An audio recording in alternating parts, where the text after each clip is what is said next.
بسم الله الرحمن الرحيم وبه نستعين والصلاة والسلام على سيدنا محمد وعلى آله وصحبه أجمعين أما بعد بزرگوں دوستوں اور دینی بھائیوں، شعبان کا یہ مہینہ چل رہا ہے اور اس کے بعد جو مہینہ آ رہا ہے وہ رمضان المبارک کا، جیسے شعبان کو معظم کہا جاتا ہے، شعبان المعظم۔ اللہ کے رسول صلی اللہ علیہ وسلم نے ارشاد فرمایا شعبان شہری، شعبان میرا مہینہ ہے، والرمضان شہر اللہ، اور رمضان اللہ کا مہینہ ہے۔ ظاہر ہے کہ قیمت نسبت کے بنیاد پر لگا کرتی ہے، نسبت کی بنیاد پر ہی قیمت میں اضافہ ہوتا ہے۔ یہ مہینہ ایسا ہے جس کو اللہ کے رسول صلی اللہ علیہ وسلم نے فرمایا کہ ہمارا مہینہ ہے، اور آپ صلی اللہ علیہ وسلم پوری کائنات میں، پوری مخلوقات میں، جتنی بھی اللہ تعالیٰ نے اس کائنات میں مخلوق پیدا کیے ہیں، چاہے جن ہو، انس ہو، فرشتے ہو یا اور بھی دیگر جانور،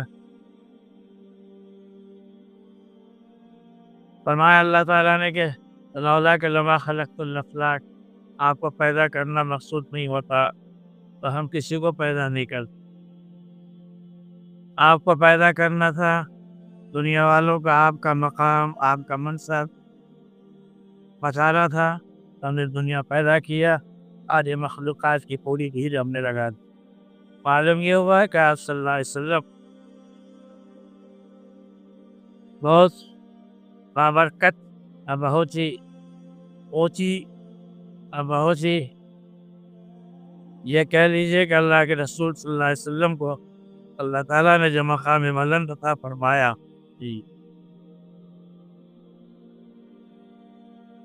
اس نسبت مہینے کی نسبت آپ سے ہو گئی، یہ مہینہ بھی بڑا بابرکت ہو گیا۔ اس مہینے میں ایک تاریخ آتی ہے 15 شعبان کی، 15 شعبان اور 14 شعبان کے بیچ میں رات آتی ہے۔ قرآن حکیم میں سورۃ دخان میں اس کا تذکرہ کیا گیا، اور اس میں کہا گیا کہ نا اللہ فی لیلۃ مبارکۃ انا کنا منذرین، یہ مبارک رات ہے، اس رات پر ہم نے قرآن حکیم کو نازل کیا۔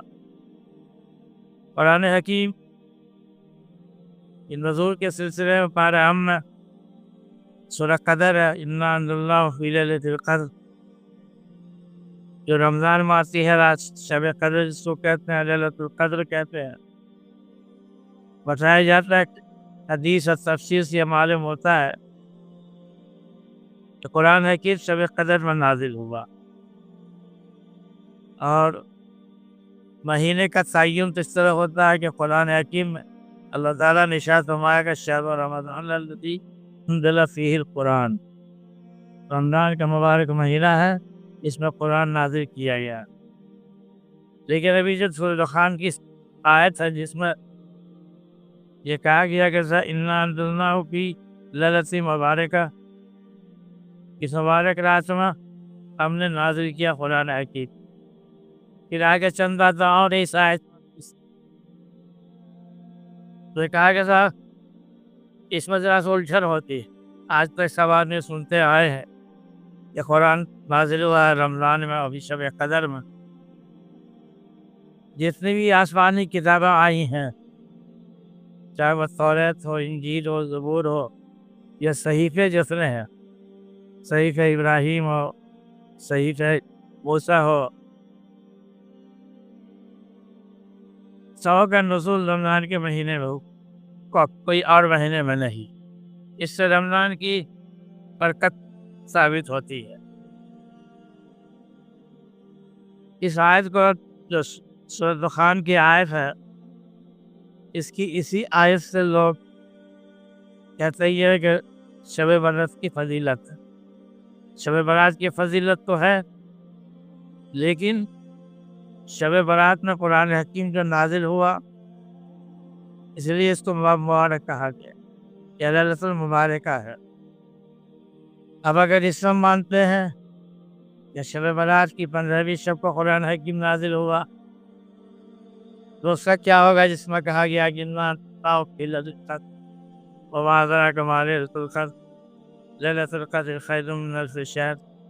پھر اس کا کیا ہوگا؟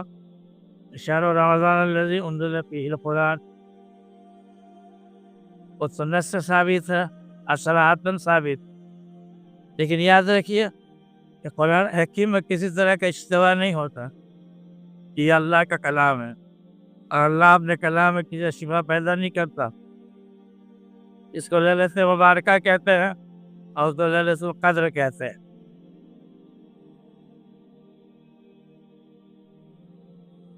ہوتا یہ ہے کہ یہ جو نظام کائنات چل رہا ہے پوری دنیا کا، یہ دو طرح سے چلتا ہے، ایک کو کہتے ہیں نظام تکوینی اور ایک کو کہتے ہیں نظام تشریعی۔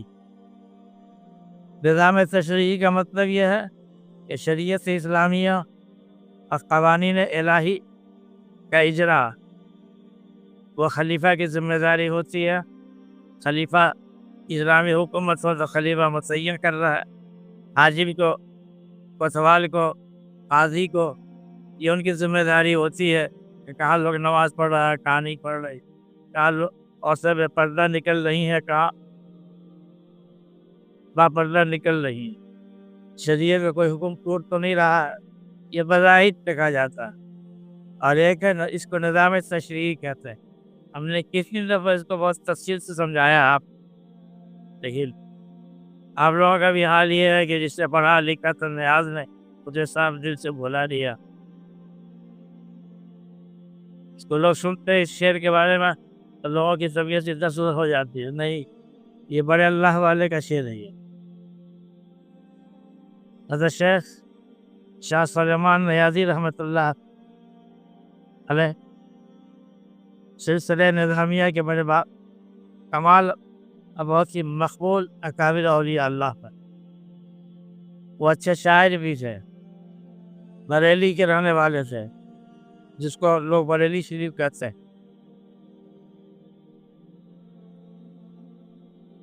شاعر بھی تھے تو اس میں یہ اصل معرفت کا شعر۔ حضرت نے ایک دفعہ اپنے بارے میں کہا، جسے پڑھا لکھا تھا نیاز نے اسے صاحب دل سے بھلا دیا۔ مطلب اس کا یہ تھا جو کچھ محنت و جد و جہد سے اللہ تعالیٰ تک پہنچنے کی کوشش کی تھی اور اللہ تعالیٰ کی معرفت حاصل بھی ہوئی تھی، میری ایک تساؤلی سے یہ عظیم الشان نعمت سے ہم پیچھے رہ گئے۔ یہ کوئی مذاق کا شعر نہیں ہے کہ جسے پڑھا لکھا تو نیاز نے، ہم لوگ بھی پڑھنے کے زمانے میں اس کو بہت بولتے تھے اور اسی تفریحاً بولتے تھے۔ یہ اللہ بھلا کرے پروفیسر خلیق احمد نظامی کو، جب انہوں نے تاریخ مشائخ چشت لکھا تو مکمل نہیں، صرف نظامی سلسلہ کو لکھا، اس میں ان کا تذکرہ ہے، میرے پاس کتاب ہے، پتہ نہیں جلنے میں وہ بھی جل گئی، اگر جل گئی ہوگی تو نہیں نکلا، ذخیر کتاب ہے تاریخ مشائخ چشت سلسلہ نظامیات۔ یہ معرفت کا شعر ہے اور اونچا شعر ہے۔ افسوس ہے ان کو، ہم نے اتنی جد و جہد کی، محنت کی، محنت کر کے ایک مقام حاصل کیا، میری معمولی سی غلطی نے، اولیاء کی غلطی چھوٹی سے چھوٹی بڑی گرفت میں آتی۔ ایک ولی سے اللہ کے بڑے نیک بندے ہمارے کو حاصل تھی، اتفاق سے جا رہے، بائیں طرف تھوک پھینکا، بائیں طرف تھوک پھینکا، آگے چلے، اپنے اندر تبدیلی محسوس کی، معلوم یہ ہوگا کہ صاحب کے کوئی چیز قلب سے نکل رہی، تو محسوس ہوا تو روئے، فریاد کیا اللہ تعالیٰ سے، یا اللہ میں نے محاسبہ کیا بہت، میرے سمجھ میں نہیں آتا ہے کہ میری کون سی خطا ہو گئی، جس خطا کی بنیاد پر آپ نے یہ عظیم الشان دولت جو مجھ کو عطا کی تھی تو مکشوف ہوا کہ تم نے بائیں طرف تمہارے بائیں طرف دل ہے، دل میں ہم رہتے. کیا فرمایا؟ اللہ کی جانب سے آواز کیا آئی کہ تم نے بائیں طرف تھوکے گا، تمہارے بائیں طرف دل ہے اور اس دل میں ہم ہوتے ہیں، جس طرف ہم تھے تم نے تو کیسے پھینکا؟ توبہ کیا کہ کبھی بائیں طرف کو دیکھنے کی کوشش نہیں کی. حضرت اللہ خطا ہو جائے. بزرگوں کی چھوٹی سی خطا بھی بڑی سمجھی جاتی ہے. اس لیے کہا گیا کہ بڑوں کی خطاؤں کو دیکھو تو تم عمل مت کرنا ہے، بڑوں کی خطاؤں کو پکڑو مت. بڑوں کی کچھ عجیب باتیں ہوا کرتی اللہ والوں کی، اس لیے ان کو چھوڑو ان کے حال پر. اسی پر جو چیز سلب ہو گئی پھر دوبارہ ملی، اس پر حضرت نے فرمایا جسے پڑھا لکھا تھا نیاز نے اسے صاف دل سے بلا دی. ہم نے تو آپ کو بتایا کسی دفعہ کہ نظام تشریعی کیا ہے اور نظام تکوینی کیا ہے، اور تفصیل سے بتایا ہے تشریعی کو بھی اور تکوینی کو بھی. تشریعی کا مطلب یہ ہے کہ جہاں شریعت کا حکم لگے، جہاں شریعت نافذ کیا جائے. ہمارے ملک میں شریعت کے نفاذ کا کوئی سلسلہ نہیں ہے، حکومت ہماری نہیں ہے. جہاں اسلامی حکومت ہوتی ہے وہاں کوڑے کا استعمال ہوتا ہے، وہاں شریعت کا اجرا جہاں ہوتا ہے اس کو کہتے ہیں تشریعی. اور ایک نظام ہے تکوینی. تکوینی نظام یہ ہے کہ بارش کب ہوگی، کون بیمار ہوگا، کون اس سال مرے گا، کون پیدا ہوگا، آندھی کب آئے گی، طوفان کب آئے گا، فسادات دنیا میں کب ہوں گے. یہ سب نظام تکوینی ہے. یہ چھپا ہوا نظام ہے، یہ اس کو انسان نہیں سمجھتا. انبیاء جانتے ہیں، انبیاء کرام علیہ السلام دونوں کا علم ہوتا ہے، نظام تکوینی کا بھی نظام تشریعی کا. لیکن انبیاء اس کو ظاہر نہیں کرتے، اس لیے یہ علم ان کو ملتا ہے. نظام تکوینی یاد میں بہت ساری چیزیں جو آیت میں نے پڑھی، آمین والکتاب المبین انا انزلناہ فی لیلۃ مبارکۃ انا کنا منذرین. اس کے آگے گئے کہ اللہ تبارک و تعالی اس رات میں لوح محفوظ میں جو لکھا ہوا ہے آنے والے انسانیت کے، جب سے انسان پیدا ہوا ہے اور جب تک انسان دنیا رہے گی، سب پر لکھا ہوا ہے، اس کی تقریر لکھی ہوئی. ایک سال میں کیا کیا ہوگا اس سے نکال کر فرشتے کے جو پورٹ فولیو شعبجات ہے ان کو دے دیا جاتا ہے. بارش کے نظام کو جو فرشتہ دیکھتا ہے ان کو دے دیا جاتا ہے. رزق کے نظام کو جو دیکھتا ہے اس کو دے دیا جاتا ہے. موت و حیات کے نظام کو جو دیکھتا ہے اس کو دے دیا جاتا ہے. اس سال اس کو مرنا ہے، اس سال کس کو پیدا ہونا ہے. یہ ایک سارا نظام جو ہے اس کو نظام تکوینی کہتے ہیں. علماء یہ کہتے ہیں کہ سورۃ دخان کی یہ آیت جو ہے دراصل اسی رات میں اللہ تعالیٰ فرشتوں کے حوالے کرتے ہیں اور ان کو مل جاتا ہے، سال بھر اس پر عمل کرتے. پھر آنے والے شب برات میں ایسے شب برات کا مطلب یہ نہیں کہ برات کی رات ہے. اگر برات لے کے جاتے ہیں دولہا کو لے کے سجا کے دلہن لانے کے لیے، وہ برات نہیں ہے. یہ دراصل برات ہے. برات عربی کا لفظ ہے جس کے معنی آتے ہیں نجات اور چھٹکارے. فضائل بہت ہے. 17 صحابہ کرام تمہارا جسمانی صاحب نے لکھا ہے کہ 17 صحابہ کرام رضوان اللہ علیہم اجمعین سے اس رات کے فضائل میں حدیث اس وقت. اب دنیا میں اس وقت ابھی یہ ہو رہا ہے کہ ایک طبقہ جو کہتا ہے کہ اس کی کوئی حیثیت نہیں ہے. اس راز کو کچھ کرنا، جاگنا، نماز پڑھنا، توبہ استغفار کرنا، اس کی کوئی حیثیت نہیں ہے۔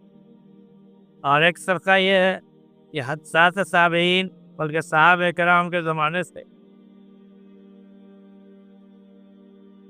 خود حضور پاک صلی اللہ علیہ وسلم اس حدیث کی روایت کی ہے سیدہ عائشہ صدیقہ رضی اللہ عنہا، وہ فرماتی ہے کہ آقا صلی اللہ علیہ وسلم کی باری میرے گھر، آقا صلی اللہ علیہ وسلم لیٹے ہوئے تھے، میں بھی لیٹی ہوئی تھی، لیکن آپ صلی اللہ علیہ وسلم جیسے ہی بستر سے اٹھے تو میری آنکھ کھل گئی۔ کہتی ہے کہ حضرت حجرے کے دروازے سے باہر نکلے تو اٹھ کے بیٹھ گئی، میں جھانک کر دیکھنے لگی، مجھے یہ خدشہ ہوا دیکھیے نبی کی بیوی ہو یا کسی کی بیوی، سوکن ہوا کرتی، کیا سمجھا؟ سوکن ہے، یہ فطرت ہے، انسان کی فطرت کہیں نہیں بدلتی، انسان کی فطرت کو محنت اور جدوجہد سے دبا دیا جاتا ہے، انہیں فطرت کی ایک بادشاہ تو سمجھا نا، اس نے کہا کہ تربیت سے فطرت بدل جاتی، وزیر نے کہا کہ نہیں، بدلتی نہیں ہے، وہ فطرت دب جاتی ہے، لیکن بادشاہ نے کہا کہ نہیں، تربیت سے فطرت بدل جاتی ہے۔ وزیر بھی اڑ گیا اس پر، بہر وزیر ہوتا ہے، بادشاہ ہوتا ہے، دونوں میں بات سے پا گئی۔ بادشاہ نے کہا کہ ٹھیک ہے، ہم تربیت کرتے ہیں، کچھ بلی لا کے دو، ہم تربیت کریں گے۔ اس کے بعد تو بادشاہ کو چند بلیاں لا کے دی گئی۔ جس دن بادشاہ نے بلیوں کی تربیت شروع کی، جس دن وزیر نے چوہا لیا، وہ چوہے کی تربیت شروع کیا۔ وزیر کی تربیت یہ تھی کہ اپنے آستین میں چوہا کو رکھتا، چٹکی بجاتا تو باہر نکل آتا، پھر چٹکی بجاتا تو اندر چلا جاتا، یہ تربیت دی وزیر نے چوہا کو۔ بادشاہ نے تربیت دی بلیوں کو، تربیت یہ دی کہ جو دربار میں چوکیدار ہوتے ہیں اور سروں پہ لالٹین لیے کھڑے ہوتے ہیں، مشال لیے، اس کی جگہ بلیوں سے لیا جائے کام، بچیوں کو سمجھایا بلی نے، سب کے سر پر دیا، یہاں تک کہ بادشاہ کو یقین ہو گیا کہ ہماری تربیت کام کر گئی ہے۔ تو بادشاہ نے درباریوں کو دعوت دی، وزیر کو بھی دعوت دی، کہ میری تربیت سے کہا کہ تم لوگ معائنہ کرو۔ آئے وزیر بھی بلی چوہا لے کے آیا، بلی سب کو کھڑا کیا گیا، سب کے سر پہ جو سمادھان رکھا گیا۔ اب بادشاہ بیٹھا اپنے تخت طاؤس پر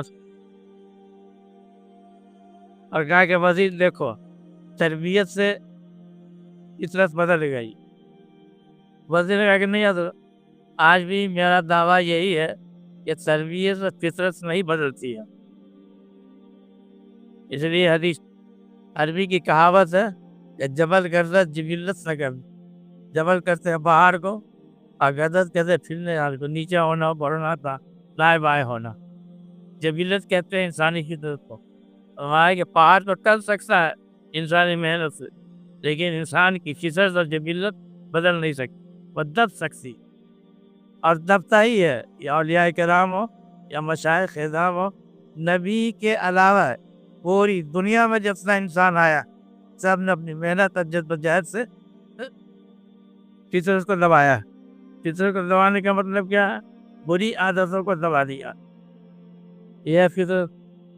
بادشاہ نے کہا کہ دیکھو، بلیاں کھڑی ہیں، بادشاہ بات ملائزہ، اور سب کے سب سمجھدار ہے، کسی کے ہاتھ میں ڈنڈا ہے۔ وزیر اپنی جگہ میں جا کے بیٹھا جو وزراء کے لیے مخصوص ہوتے ہیں، اس نے چٹکی بجائی تو چوہا گیا باہر۔ جب چوہا بلی نے دیکھا چوہا کو، ایک بلی دوڑی چوڑے، دوسرے نے دیکھا، دوسری بھی دوڑی، تیسری بھی دوڑی، اور شمعدار الگ گری، تیر الگ پھیلا، آگ الگ۔ بادشاہ پریشان، یہ کیا ہو گیا؟ بادشاہ کھڑا ہوا، آگ لگ گئی اس کے، بادشاہ بھاگا وہاں سے۔ لوگوں نے بلیوں کو پکڑا، آگ بجھانے کی کوشش کی۔ بادشاہ نے پوچھا کیا ہوا یہ؟ وزیر نے کہا کہ حضور آپ نے کہا تھا کہ تربیت سے فطرت بدل جاتی ہے، تربیت سے فطرت نہیں بدلا کرتی، یہ عادت خبیثہ اور اس کی جو فطرت دب جاتی ہے۔ آپ نے محنت کی، اس کی فطرت دب گئی، لیکن اس کی فطرت نہیں، جب کوئی چوہا آئے گا تو دوڑے گی۔ ہم نے چوہا لا کے رکھ دیا یہاں۔ کہ تم نے کیسے لا کے رکھ؟ کہا کہ ہم نے چوہا کی تربیت کی، اپنے آستین میں رکھا، اگر چٹکی بجاتے تھے تو باہر آتا تھا، پھر چٹکی بجاتے تھے تو اندر آتا۔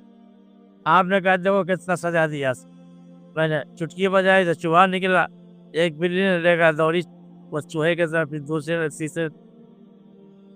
فطرت نہیں بدلا کیسی ہے، فطرت دب جاتی ہے۔ انسان کے مادے میں اللہ تعالیٰ نے جو شر رکھا ہے، وہ شر برقرار ہوتا ہے، شر ختم نہیں ہوتا۔ یاد رکھ، انبیاء کی فطرت پر شر نہیں ہوتا ہے، لیکن انسان کی فطرت پر شر ہوتا ہے۔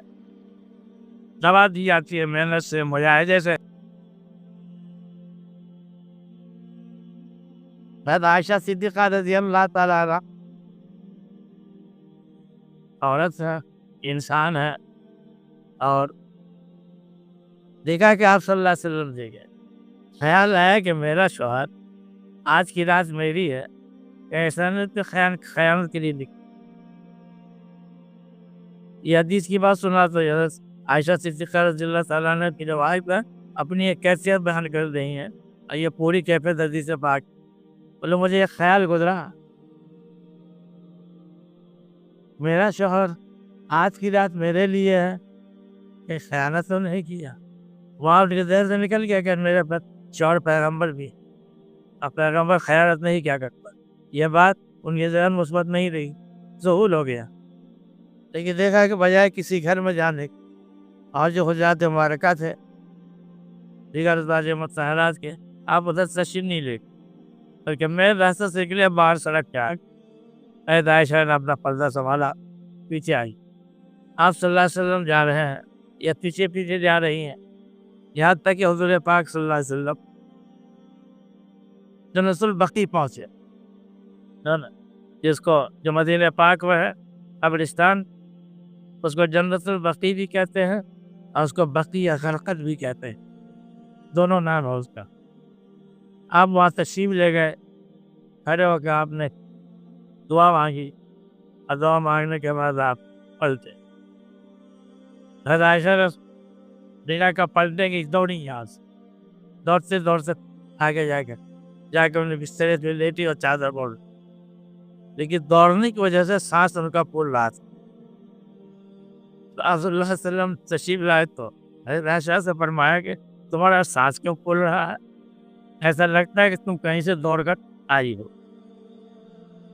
آگے سوال کیا کس نے؟ آپ صلی اللہ علیہ وسلم۔ اور عائشہ صدیقہ رضی اللہ تعالیٰ اٹھ کے بیٹھ گئی، کہا کہ ہاں اللہ کے رسول، آپ صحیح فرما رہے ہیں، میں دوڑ کے آئی ہوں۔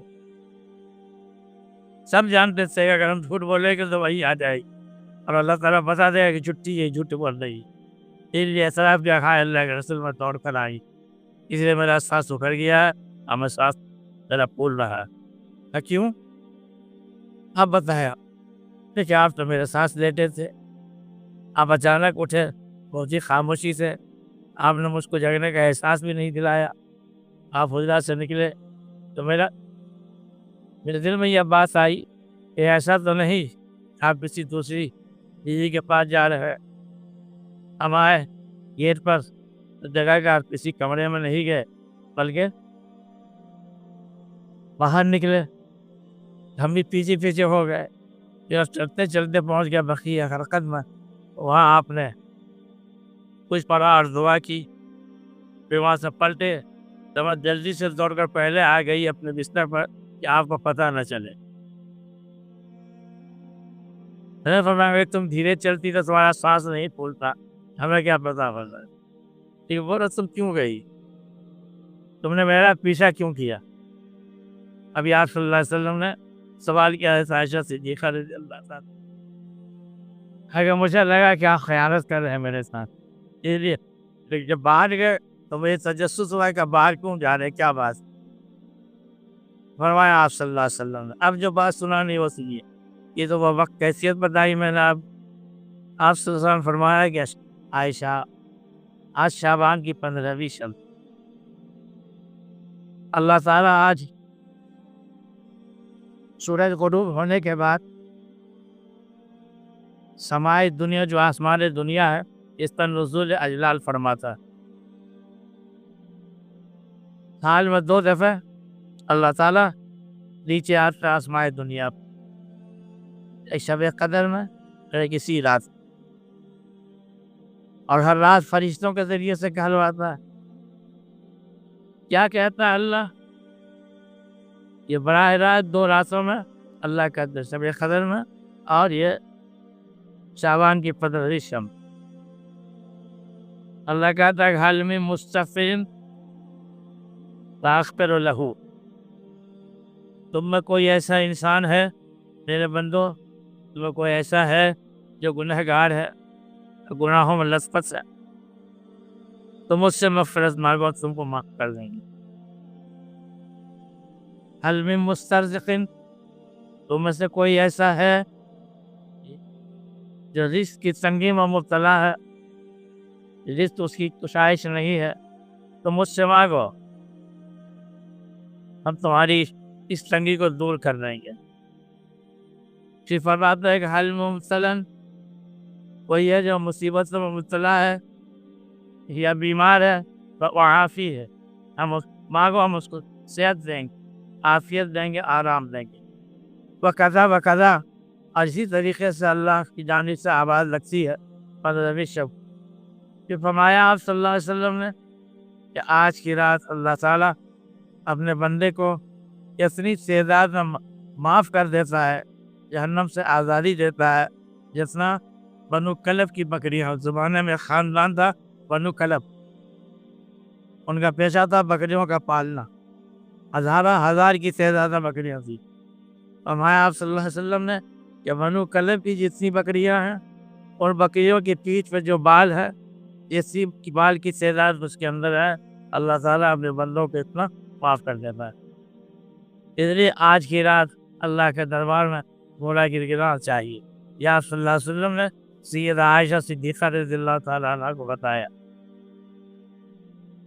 اس حدیث کے بارے میں محدثین کیا کہتے ہیں اس کو رہنے دیے, پر سے آپ کو پتہ چلتا ہے. آپ یہ جانیے کہ صاحب کہ یہ رات فضیلت والی ہے. بڑے بڑے اکابر اولیاء اللہ نے اس رات کو دیکھا ہے. حضرت سیدنا